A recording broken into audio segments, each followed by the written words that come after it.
Nous allons, dans ce chapitre, répondre à la question toute simple: à quoi sert la respiration? Pour toi, la respiration, c'est une alternance, une suite d'inspiration, période durant laquelle l'air rentre dans les poumons, suivie d'une expiration, période durant laquelle l'air sort du poumon. Sache que lorsque tu cours, c'est grâce à la force de tes muscles.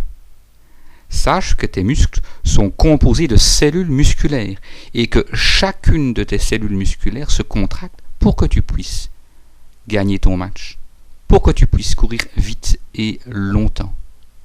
Pour avoir l'énergie qui leur permette de se contracter, chaque cellule musculaire doit fournir, doit créer une source d'énergie. Sache que dans chaque cellule musculaire se produit le phénomène de la respiration. En fait, dans tes cellules musculaires, le sang apporte un sucre, le glucose, qui est une source d'énergie. Il apporte en même temps l'oxygène.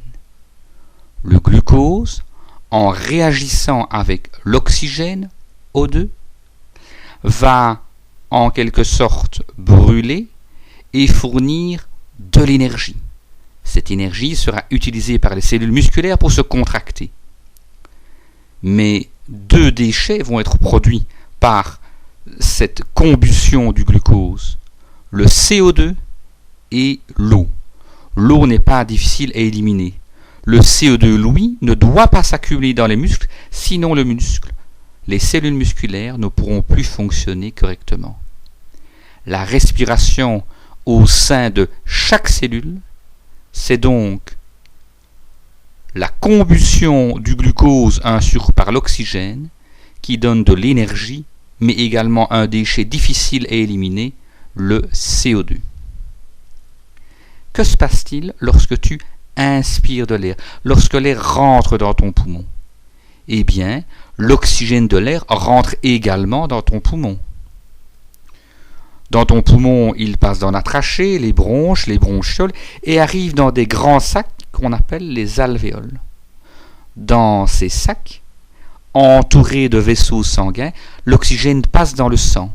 Le sang qui était bleu, pauvre en oxygène, devient rouge, riche en oxygène, et il revient chargé d'oxygène vers le cœur, vers la partie gauche du cœur.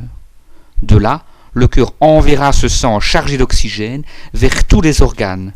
Le cerveau, où tes cellules neuronales ont besoin d'énergie pour te permettre de réfléchir, mais également vers tes cellules musculaires qui ont besoin d'énergie pour se contracter, car tu veux gagner ton match de tennis. Donc, le sang qui arrive aux muscles est chargé d'oxygène et contient également du glucose.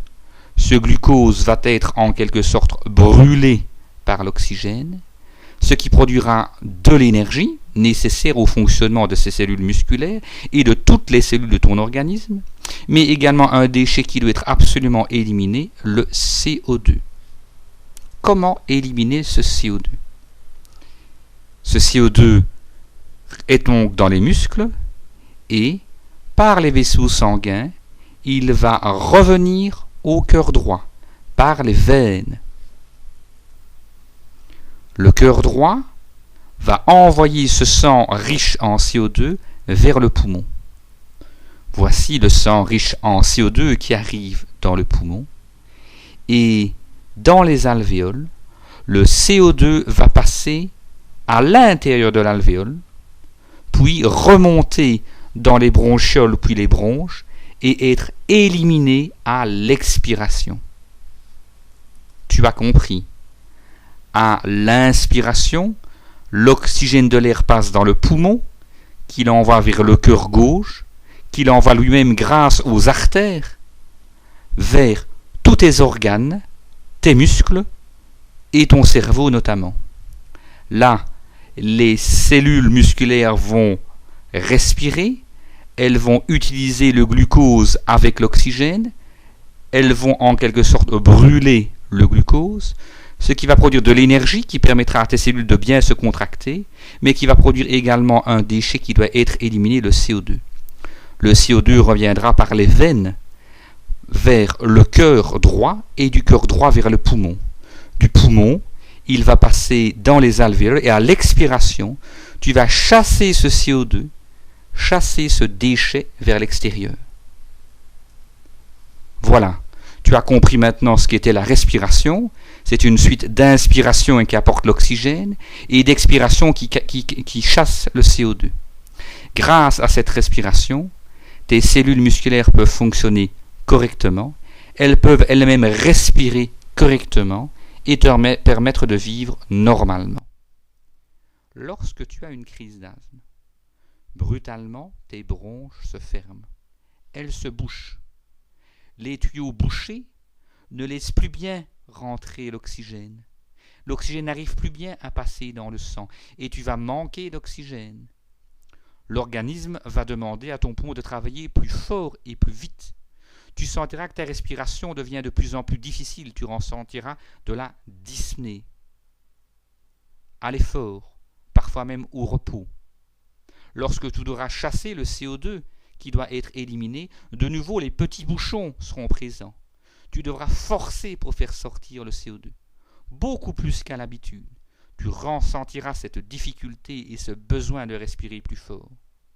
Tu auras une crise d'asthme avec une difficulté respiratoire, une sensation de pression thoracique, parfois également de la toux et production d'expectoration. Nous allons apprendre dans les chapitres qui suivent comment traiter la crise d'asthme, comment lever ces bouchons et permettre à ton système respiratoire d'alterner sans effort l'inspiration qui apporte l'oxygène et l'expiration qui chasse le CO2. Dans les chapitres qui suivent, nous t'apprendrons comment maîtriser ta crise d'asthme et comment éviter qu'elle ne récidive.